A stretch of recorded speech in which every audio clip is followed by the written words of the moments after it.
Jika ada pepatah yang mengatakan buku adalah jendela dunia, pasti sudah tidak asing lagi ya. Nah, pepatah ini memang benar pemirsa, memang benar apa adanya karena sepanjang sejarah umat manusia, buku ini menjadi pertanda kemajuan peradaban. Jadi memang tidak bisa disangkal bahwa buku adalah sumber ilmu. Iya betul, karena itu banyak sekali kelompok masyarakat yang mencoba mengambil peran turut mendorong minat baca masyarakat, terutama anak-anak, salah satunya yang berada di kolong flyover di daerah Ciputat. Seperti apa kisah inspiratifnya, kita simak bersama ya.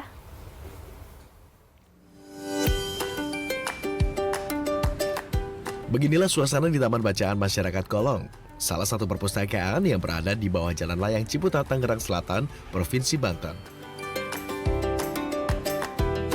Diinisiasi pada tahun 2016, Taman Bacaan Masyarakat Kolong ini menjadi pengobat dahaga di tengah keringnya sumber ilmu di lingkungan masyarakat yang tinggal di sekitar kolong Jalan R.M. Marta Dinata yang umumnya kurang mampu menjangkau fasilitas pendidikan, bahkan untuk membeli buku. Awalnya kami menginisiasi Taman Bacaan Masyarakat Kolong ini karena di sini banyak anak-anak yang belum berkesempatan sekolah, seperti anak-anak pang, kemudian anak-anak supir angkot, dan lain sebagainya. Banyak yang belum bisa membaca, menulis, berhitung, dan lain sebagainya. Nah, kemudian kami hadir di sini untuk membawa literasi, membawa buku, dan membawa pendidikan. Pada awalnya, masyarakat beranggapan komunitas ini membahayakan karena curiga sebagai penculik anak. Namun, tekad kuat memberi kontribusi untuk bangsa, usaha meyakinkan masyarakat terus dilakukan. Hingga akhirnya, masyarakat menyadari kehadiran komunitas ini membawa dampak positif. Karena seru dan lucu, bisa bermain di luar. Nah, sambil membaca buku dan bermain-main bersama teman. Banyak. Banyak. Sering ya pokoknya ke sini ya. Kalau ke sini sama siapa? Sendiri. Sendiri aja. Buku tentang hewan. Taman Bacaan Masyarakat Kolong mampu menjadi solusi di tengah minimnya minat baca masyarakat. Pengelola pun berharap keberadaan mereka terus menjadi lentera bagi masyarakat kurang mampu agar terus dapat mengakses sumber ilmu. Mulia Hadi, Tangerang Selatan, Banten. Nah, pemirsa, bertepatan pada Hari Buku Nasional hari ini juga bersamaan dengan peringatan Hari Ulang Tahun Perpustakaan Nasional Indonesia yang ke-43. Hari istimewa juga ini ya, hari ini ya Ca ya, karena kita hanya bisa berbincang secara virtual saja nih, sayang sekali ya. Nah, narasumber pertama kita ada Bapak Muhammad Syarif Bando selaku Kepala Perpustakaan Nasional Republik Indonesia dan Mas Doni Ramadan sebagai pendiri Taman Bacaan Masyarakat Kolong yang tadi sudah kita sempat saksikan kisah inspiratifnya. Baiklah, halo, selamat pagi Pak Syarif dan juga Mas Doni. Bagaimana kabar Selamat pagi Mbak Anda? Kartika, Mbak Ocha, baik. Selamat pagi Mbak Ocha, Mbak Kartika. Assalamualaikum.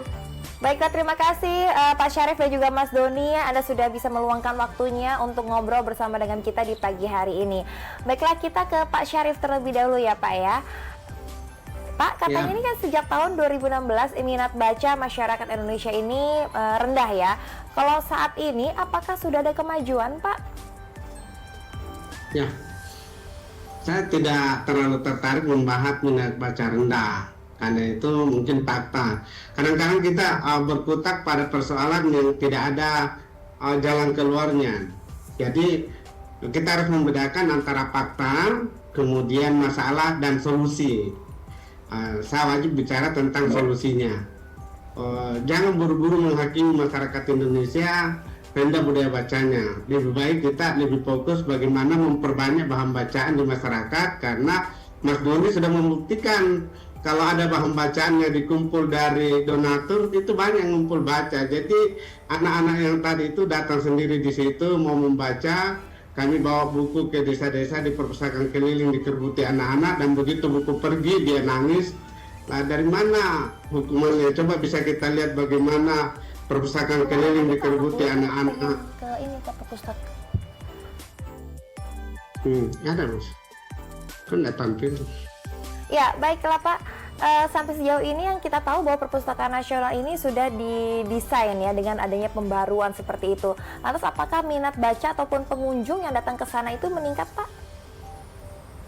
Ya, Itu juga perlu kami perbaiki karena kami sudah menetapkan paradigma sejak 2016 bahwa perpustakaan menjangkau masyarakat, bukan masyarakat menjangkau perpustakaan. Kita bisa launching, saya bisa tunjukkan ini bisa di-launching, Mas.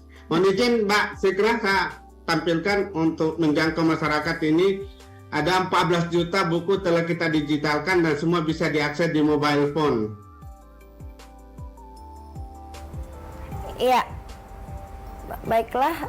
Berarti masyarakat yang minat membaca itu apakah bisa dibilang lebih banyak menggunakan media elektronik seperti itu ya Pak ya, ketimbang dengan cara konvensional dengan menggunakan buku.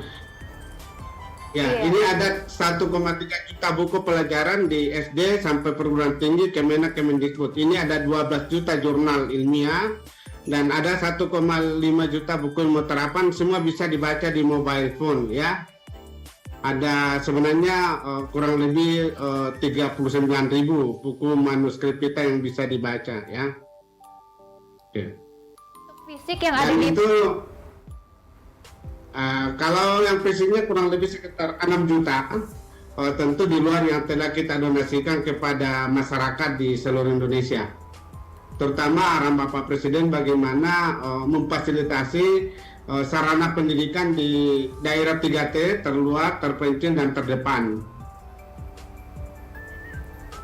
Iya Pak, aplikasi ini bisa di-download secara gratis ya Pak ya? Ada tiga yang bisa di-download secara gratis melalui mobile phone tanpa harus menjadi anggota perpustakaan. Tapi untuk jurnal ilmiah internasional itu memang harus mendapatkan kartu anggota karena kebetulan di dalam portalnya terdapat dua komponen yaitu e-jurnal dan e-book, sehingga harus ada akun password yang bisa dipakai. Tapi setiap orang mendaftar anggota pasti kami berikan akun password untuk itu. Sudah berapa Namanya banyak? Indonesia One Set. Ya, Indonesia One Set namanya ya. Kenapa Mbak? Ya, baiklah. Terima kasih Pak Syarif. Langsung saja kita saat ini beralih ke Mas Doni. Nanti kita akan kembali lagi dengan Pak Syarif ya Pak ya. Ya. Ya, baik Mas Doni, ini dari Taman Bacaan Masyarakat Kolong. Mas Doni, seperti apakah perkembangan minat baca di Taman Bacaan Masyarakat Kolong yang Anda inisiasi? Baik, terima kasih Mbak Uca, Mbak Kartika, selamat pagi juga kepada Pak Syarif. Selamat ulang tahun Pak Perpusnas yang ke-43 ya Pak ya. Di sini saya dari Taman Bacaan Kolong, kami perlu sampaikan juga bahwa TBM Kolong ini berdiri sejak tanggal 4 Juni tahun 2016. Dari awal berdirinya Taman Bacaan Kolong Koperasi Pusat ini, memang concern kami adalah menyampaikan literasi kepada masyarakat yang memang sebelumnya agak sulit mengakses buku. Oleh karenanya kami hadirkan buku di tengah-tengah Kolong Koperasi Pusat yang notabene dikenal sebagai tempat yang memiliki stigma negatif. Nah, terkait tingkat minat baca sendiri, kami nggak berdasarkan data secara global. Yang kami lihat adalah realita di lapangan bahwa setiap harinya ada saja orang-orang yang dalam tanda kutip tertangkap basah sedang membaca di tempat kami. Dan dari orang-orang yang kami tangkap basah ini mengindikasikan bahwa minat baca di Indonesia, lebih spesifik lagi di Ciputat ini cukup tinggi, Pak. Nah, kami juga nggak hanya menyediakan, kami juga menyediakan kegiatan-kegiatan lain seperti dongeng, bernyanyi, yang tujuannya lagi-lagi adalah untuk menarik lebih banyak orang, lebih banyak segmen untuk datang ke Taman Bacaan Kolong Koperasi Ciputat, sehingga pada akhirnya mereka juga akan membaca buku. Ya, baiklah Mas Doni, tadi kita sudah melihat bersama ya cuplikannya. Ini dia bahwa taman bacaan yang sudah Mas Doni bangun bersama ya. Dan kemudian baiklah kita akan melihat bagaimana tanggapan masyarakat atau respon masyarakat mengenai minat baca pada masyarakat Indonesia. Silakan. Lumayan sih, cukup sering, mungkin bisa dibilang 1 bulan 2 kali gitu ya. Saya ke perpustakaan ada kebutuhan buku untuk emang lagi skripsian kan, jadi sambil nyari-nyari. Terus di sela-sela skripsi saya juga suka buku sajak gitu ya, puisi. Jadi saya sembari baca buku sajak gitu. Lebih suka baca e-book atau yang buku fisik? Menurut saya lebih enakan buku fisik gitu. Iya, soalnya kalau buku fisik bisa dipegang gitu.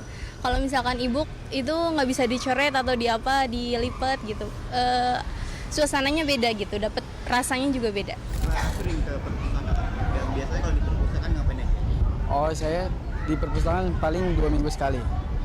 Biasanya baca-baca buku sama teman, lebih asik sih kayak baca-baca buku tentang sejarah atau fisik gitu. Ya. Kalau dibandingkan e-book atau lebih memilih fisik? Dibandingkan e-book saya lebih memilih fisik. Karena buku fisik itu tentang bisa merubah pribadi saya gitu. Lebih baik lagi, lebih baik buat kedepannya juga. Kalau tampilannya mungkin? Kalau tampilannya juga saya lebih suka sih simpulannya itu. Buku fisik ya? Iya. Kalau sekarang lagi suka baca buku apa? Kalau sekarang sih saya saya ngikut teman gitu. Jadi lebih sering baca buku fisik sih. Genrenya apa mungkin? Genrenya Novel kah atau fiksi? Oh, novel. Kebetulan kan aku dapat project kerja sama di balai kota. Jadi setiap kalau misalnya turun lapangan ngambil ke balai kota, baru ke perpustakaan. Nah, biasanya kalau ke perpustakaan itu cuma ngerjain kerjaan doang sih, biasa di lantai atas. Lebih suka baca e-book atau buku fisik? Aku biasanya e-book. Alasannya?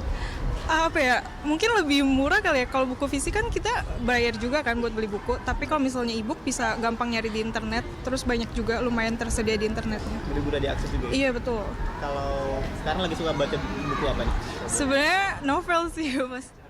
Iya, pemirsa, baru saja kita melihat ya berbagai tanggapan dari masyarakat mengenai buku bacaan. Ada yang menarik untuk membaca buku fisik maupun elektronik. Nah, kalau kita kembali lagi ke Bapak Syarif selaku Kepala Perpusnas, melihat tanggapan masyarakat yang lebih banyak memilih untuk membaca buku fisik seperti apa, Pak? Ya, memang di Undang-Undang 43 2007 tentang perpustakaan kami diwajibkan menyiapkan ketiga-tiganya. Jadi masyarakat harus tahu bahwa ada 3 komponen, yaitu buku cetak, buku elektronik, dan buku digital. Apa bedanya buku elektronik dan buku digital? Kalau buku digital itu softwarenya dibuatkan aplikasi sehingga kita bisa membaca full text seperti aslinya, yang tadi banyak yang suka baca fisik. Tapi kalau buku elektronik itu buku tebalnya 1000 halaman, bisa kita mencari kata kunci di halaman mana saja, misalnya terdapat berita 1 TV, itu akan keluar dalam 1000 halaman itu bahwa kata berita 1 TV itu terdapat kurang lebih 700 kata di setiap halaman-halaman. Itu namanya buku elektronik dan itu jarang diproduksi dalam negeri, tetapi kami melanggan kurang lebih 12 juta jurnal, sehingga itu menempatkan Indonesia sebagai perpustakaan top open access jurnal ilmiah tentang Mas.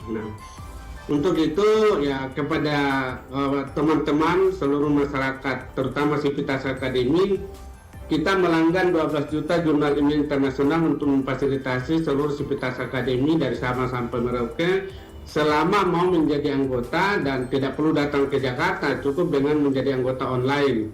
Maka bisa akses ke sana dari seluruh disiplin ilmu pengetahuan, terutama di bidang kesehatan yang terkait dengan pandemi COVID-19, kemudian pemulihan ekonomi, dampak dari pandemi COVID juga tersedia buku-buku termasuk stunting, bagaimana hidup sehat dan seterusnya, semua ada di dalam jurnal ilmiah kita. Bukan hanya yang berbahasa Inggris, tapi juga kami menyiapkan kurang lebih 1,5 juta dalam bahasa Indonesia. Ya, kira-kira gitu Mbak Kartika, Mbak Ocha. Iya, baiklah, kita sekarang ke Mas Doni ya. Mas Doni, selama ini pada saat Anda memiliki inisiatif untuk membuka Taman Bacaan Masyarakat Kolong, ini bisa Anda ceritakan bagaimanakah prosesnya dan kemudian apakah ada kendala-kendala selama Anda membuka Taman Bacaan ini? Silakan Mas. Ya, Mbak Kartika, memang pendirian dari Taman Bacaan Kolong Kabupaten Ciputat ini nggak lepas dari permasalahan-permasalahan. Terlebih kita masuk di tempat yang memang situasinya sudah terlanjur negatif dengan masyarakat, sehingga untuk meyakinkan masyarakat agar bisa ikut serta di kegiatan-kegiatan kami ini sulit. dan ini dirasakan oleh para pengurus di awal.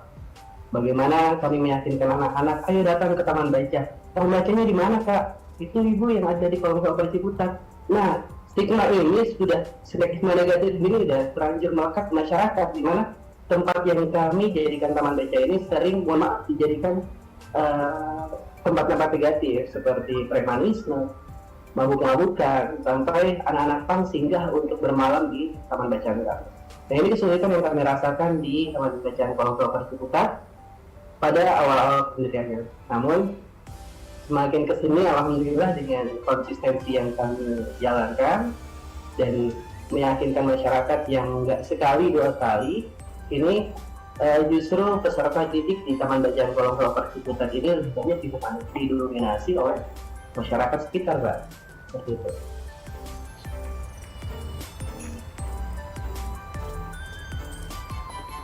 Ya baiklah Mas Syarif, mohon maaf Pak Syarif. Pak Syarif, hari ini kan bertepatan dengan ulang tahun Perpustakaan Nasional. Ada agenda apa saja nih Pak yang akan Anda selenggarakan untuk hari ini? Ya, kami beruntung hari ini hari ulang tahun yang ke-43, 17 Mei setiap tahun, yang dimulai pada 17 Mei tahun 80 yang lalu. Banyak sekali teman-teman kami di perguruan tinggi, di provinsi, di kabupaten kota yang mengadakan acara-acara yang terkait dengan upaya untuk menjadikan gerakan nasional pembudayaan kegemaran membaca.